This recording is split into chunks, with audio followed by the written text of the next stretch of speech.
Laxative, Cathartics, Purgatives.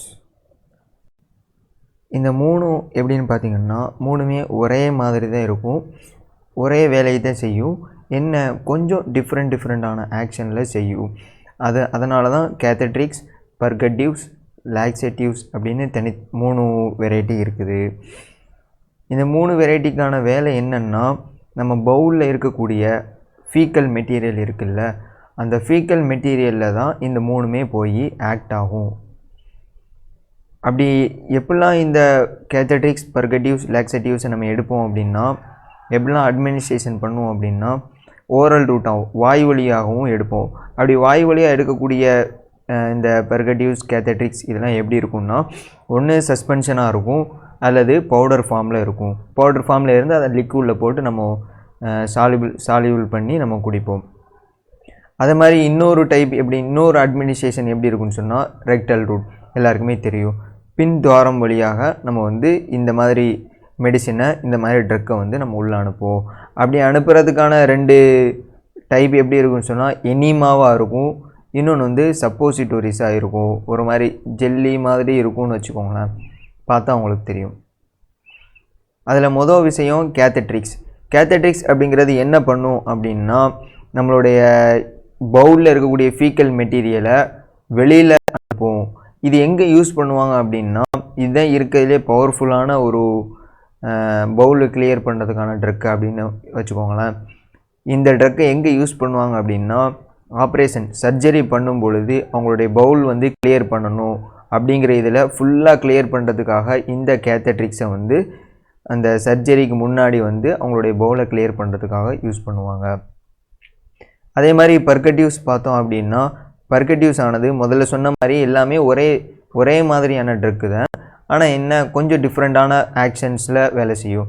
அதே மாதிரி Purgatives Cathartics'ோடைய ஒரு மைல்டு ஃபார்ம் தான் இந்த Purgatives அப்படின்னு சொல்கிறாங்க. Purgatives ஆனது Cathartics'ோடைய சிமிலர் ஃபார்ம் தான், என்ன அதை விட கொஞ்சம் ஜென்ரல் மைல்டாக இருக்கும் அதனுடைய ஆக்ஷன், நேச்சர் ஆஃப் ஆக்ஷனில் அப்படின்னு சொல்கிறாங்க.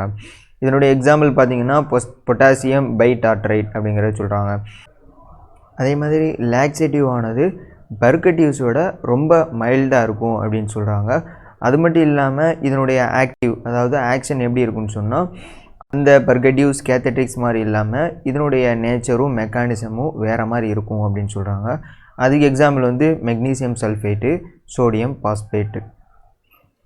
இந்த Cathartics, Purgatives, Laxative இதெல்லாம் டிஃப்ரெண்ட் மெக்கானிசம் அப்படின்னு நம்ம சொன்னோம்ல, டிஃப்ரெண்ட் ஆக்ஷன், டிஃப்ரெண்ட் நேச்சர் அப்படின்னு நம்ம சொன்னோம்ல, அது என்னெல்லாம் அப்படிங்கிறது பார்ப்போம். ஒன்று ஸ்டிமுலண்ட், இன்னொன்று பல்க் Purgatives, இன்னொன்று Lubricant, இன்னொன்று Saline Cathartics அப்படின்னு சொல்லுவாங்க. ஃபஸ்ட்டு ஸ்டிமுலண்ட் என்ன பண்ணும் அப்படின்னா, இந்த மூணில் எதுனாலும் இருக்கலாம், இந்த மூணில் ஏதாவது ஒன்று இப்படி இருக்கும், ஸ்டிமுலண்ட்டாக இருக்கும். இந்த ஸ்டிமுலண்ட் என்ன பண்ணும் அப்படின்னா, நம்மளுடைய இண்டஸ்ட்ரைன் இருக்குல்ல, ஸ்மால் இண்டஸ்ட்ரைனாக இருக்கலாம் அல்லது லார்ஜ் இண்டஸ்ட்ரைனாக இருக்கலாம், எங்கேருந்து நம்ம அந்த கிளியர் பண்ணணுமோ அந்த இடத்துல இரிட்டேஷனை ஏற்படுத்தும். அந்த இரிட்டேஷன் என்ன பண்ணுன்னு சொன்னால், பெரிஸ்டாலிசிஸ், அதாவது பெரிஸ்டாலிக் ஆக்டிவிட்டியை ஸ்டிமுலேட் பண்ணும். பெரிஸ்டாலிக் ஆக்டிவிட்டினா பெருசாக ஒன்றும் இல்லை, நம்மளுடைய லார்ஜ் இண்டஸ்ட்ரைனோ ஸ்மால் இண்டஸ்ட்ரைனோ கான்ட்ராக்ட் ஆகி ரிலாக்ஸேஷன் ஆச்சுன்னா இதுதான் பெரிஸ்டாலிக் மூவ்மெண்ட் அப்படின்னு சொல்லுவாங்க. ஒரு ஃபுட்டை நம்ம சாப்பிட்றோம் அப்படின்னு சொன்னால் நம்மளுடைய ஈசோஃபேகஸ் கான்ட்ராக்ட் ஆகி ரிலாக்ஸ் ஆகும். அப்படி ஆகும்பொழுது தான் நம்மளுடைய ஃபுட்டு கரெக்டாக ஸ்டொமக்கில் போய் சேரும். அதே மாதிரி தான் ஸ்மால் இண்டஸ்ட்ரைன், லார்ஜ் இண்டஸ்ட்ரைன் எல்லாத்துக்குமே வரும்.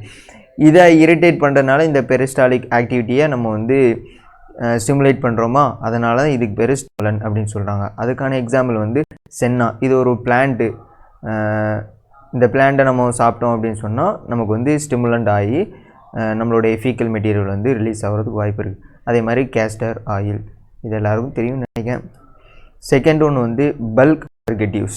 இதில் என்ன பண்ணுவோம் அப்படின்னா, நம்மளுடைய ஃபீக்கல் மெட்டீரியல் இருக்குது இல்லை, நம்ம பவுலில் இருக்கக்கூடிய கண்டென்ட், பவுல் அப்படிங்கிறது அந்த கழிவுகள்லாம் நம்ம உடம்புல சேர்த்து வைக்கப்படும்ல, அதுக்கு பேர் தான் பவுலு. அந்த பவுலில் இருக்கக்கூடிய கண்டென்ட்டை எல்லாத்தையும் அதனுடைய சைஸ் எல்லாத்தையும் இன்க்ரீஸ் பண்ணிடும். இப்படி இன்க்ரீஸ் பண்ணும் பொழுது நம்மளுடைய சைஸ், அதாவது ஃபீக்கல் மெட்டீரியலுடைய சைஸ் இன்க்ரீஸ் ஆன உடனே என்ன ஆகும் அப்படின்னா, நம்மளுடைய இது இருக்குல்ல பெரிஸ்டாலிசிஸ், நம்மளுடைய இண்டஸ்ட்ரின் ரொம்ப பெருசாகிடும். அப்போ நம்ம உடம்பு என்ன பண்ணும் அப்படின்னா, ரொம்ப நிறைய சேர்ந்துருச்சு போல் அப்படின்னு சொல்லிட்டு பெரிஸ்டாலிசிஸ் அந்த பெரிஸ்டாலிக் ஆக்டிவிட்டியை வந்து இன்க்ரீஸ் பண்ணும். அது மூலமாக நம்ம ஃபீக்கல் மெட்டீரியலை வெளியில் அனுப்பும். இந்த மோஸ்ட் ஆஃப் த பல்க் பெர்கட்டிவ்ஸ்லாம் எப்படி இருக்குன்னு சொன்னால் செல்லுலோஸாக இருக்கும் அப்படின்னு சொல்கிறாங்க. செல்லுலோஸ் அப்படிங்கிறது ஆடு மாடு இந்த மாதிரி அனிமல்ஸுக்கு சீக்கிரமாக செரிக்கக்கூடியதாக இருக்கும். ஏன்னா அந்த செல்லுலோஸ் அப்படிங்கிறது மரங்களில் இருக்கும். அதை ஆடு மாடுகளுக்கு ஈஸியாக செரிச்சிரும். ஆனால் மனுஷங்களுக்கு இந்த செல்லுலோஸ் ஆனது செரிக்கக்கூடிய தன்மை இல்லை. அந்த பல்க் பெர்கட்டிவ்ஸ் ஒன்று செல்லுலோஸாக இருக்கும் அல்லது வேறு ஏதாவது டைஜஸ்ட் ஆகாத மெட்டீரியலாக இருக்கும் அப்படின்னு சொல்கிறாங்க. இது என்ன பண்ணும் அப்படின்னா லேசாக வெட்டான உடனேயே ஸ்வெல்லாக நல்ல பெருசாக ஆரம்பிச்சிடும். அப்படி பெருசானா தானே நமக்கு அந்த பல்க் பெர்கட்டிவ்ஸ் அந்த ஆக்டிவிட்டி நமக்கு கிடைக்கும். அதனால் அந்த பல்க் இன்க்ரீஸ் ஆன உடனே அந்த ஃபீக்கல் மெட்டீரியலோட சைஸ் இன்க்ரீஸ் ஆன உடனே பெரிஸ்டாலிசிஸ் தூண்டப்படும். பெரிஸ்டாலிசிஸ் வந்துச்சுன்னு சொன்னால் நம்ம ஃபீக்கல் மெட்டீரியலை ரிலீஸ் பண்ணிடலாம். அதே மாதிரி லியூப்ரிகன் இதனுடைய பேர்லே இருக்குது, புரிஞ்சுக்கலாம். கான்ஸ்டிபேஷனில் இருக்கும் பொழுது கான்ஸ்டிபேஷன் எதனால் ஏற்படுது அப்படின்னா நம்மளுடைய ஃபீக்கல் மெட்டீரியல் இருக்கக்கூடிய வாட்டர் கண்டென்ட் இருக்குல்ல, அந்த வாட்டர் கண்டென்ட்டை ஒட்டுமொத்தமாக நம்மளுடைய பாடி அப்சர்வ் பண்ணிருச்சுன்னு சொன்னால் அது எல்லாமே ட்ரையாகவும் ஹார்டாகவும் ஆயிரும். அதுக்கு பேர் தான் கான்ஸ்டிபேஷன். வெளியில் வர்றதுக்கு ரொம்ப ஹார்டாக இருக்கும். நம்ம இண்டஸ்டைனில் எல்லாமே ஹார்டாக ஆயிரும். இது எதனாலனா அந்த வாட்டர் அந்த ஃபீக்கல் மெட்டீரியல் அப்சார்ப் ஆகிறதுனால அப்படின்னு சொல்கிறாங்க. இதனால் நமக்கு பவுலை கிளியர் பண்ணுறது ரொம்ப கஷ்டமாக இருக்கும். இந்த லியூப்ரிகன் நம்ம எடுத்துக்கிட்டோம் அப்படின்னு சொன்னால் அந்த லியூப்ரிகன் என்ன பண்ணுன்னு சொன்னால் அந்த ஃபீக்கல் மெட்டீரியலை ஸ்மூத்தாக்கி வெளியில் நமக்கு ஸ்மூத்தாக கொண்டு தரும். அதே மாதிரி சலைன் கேத்தட்டிக்ஸ். சலைன் கேத்தட்டிக்ஸ் என்ன பண்ணுது அப்படின்னா ஆஸ்மாட்டிக் லோடை இண்டஸ்டைனில் இன்க்ரீஸ் பண்ணுது. அப்படின்னா என்னென்னா ஆஸ்மாட்டிக் ப்ரெஷர் அப்படின்னா என்னென்னா இப்போது இண்டஸ்டைன் அப்படின்னு வச்சுக்கிடுவோமே, இண்டஸ்டைனில் இவ்வளோ தான் வாட்டர் வரணும், இவ்வளோ வாட்டர் தான் இண்டஸ்டைன்லேருந்து வெளியில் போகணும் அப்படிங்கிறது ஒரு கணக்கு இருக்கும். அதுக்கு பேர் தான் ஆஸ்மாட்டிக் ப்ரெஷர் அப்படி நிறைய வரும். இதில் சிம்பிளாக நம்ம புரிஞ்சுக்கிடுவோம். என்ன ஆகும் அப்படின்னா இண்டஸ்டைனில் ஒன்று வாட்டர் இருக்குல்ல, வாட்டர் இண்டஸ்டைனுக்குள்ளே நிறைய வந்துடும். அதாவது அந்த பவுலுக்குள்ளே நிறையா வந்துடும். அப்படி நிறையா வந்த உடனே நம்மளுடைய ஃபீக்கல் மெட்டீரியல் எல்லாம் வாட்டரால் சால்யூபிள் ஆகி அப்படி நிறைய நம்ம மேலே பல்க் பெர்கட்டிவ் பார்த்தோம்ல அதை மாதிரி நிறையா ஆகிற மாதிரி இருக்கும். அப்போ அப்படி ஆயிடுச்சுன்னு சொன்னால் அப்போது நமக்கு பெரிஸ்டாலிசிஸ் ஸ்டிமுலேட் ஆகுது. அப்படி தானே வாட்டர் லார்ஜ் இண்டஸ்டைனுக்குள்ளே நிறையா வந்துடும்.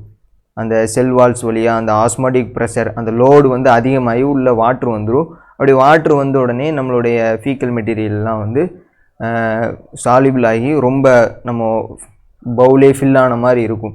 அப்போ பெரிஸ்டாலிசிஸ் ஸ்டிமுலேட் பண்ணப்பட்டு அதுக்கு பேர் தான் இது லூஸ் மோஷனை கொண்டு வரக்கூடியதாக இருக்கும் அப்படின்னு சொல்கிறாங்க. அது மட்டும் இல்லாமல் இதுக்கு யூஸ் பண்ணக்கூடிய நிறைய கெமிக்கல்ஸ் இருக்குது. அதை கேட்டையான் ஆனையானாக பிரிச்சுருக்காங்க. கேட்டையான் அப்படின்னு பார்த்தோம்னா கால்சியம் மெக்னீசியம் இதெல்லாம் கேட்டையான்ஸாக சலைன் கேத்தட்டிக்ஸாக யூஸ் பண்ணுறாங்க. அது மட்டும் இல்லாமல் ஆனையானிக் சலைன் கேத்தட்டிக்ஸ் என்னெல்லாம்னா பாஸ்பேட்டு சல்ஃபேட்டு டாட்ரேட்டு இதெல்லாம் யூஸ் பண்ணுறாங்க. அது மட்டும் இல்லாமல் இந்த சலைன் கேத்தட்டிக்ஸ் எடுக்கும் பொழுது அதிகமான வாட்டரை நம்ம குடிக்கணும் அப்படின்னு சொல்கிறாங்க. எதனால் அப்படின்னா இந்த சலைன் கேத்தட்டிக்ஸ் அப்படிங்கிறது வாட்டர் சால்யூபிளாக இருக்கிறதுனால. Thank you for your attention.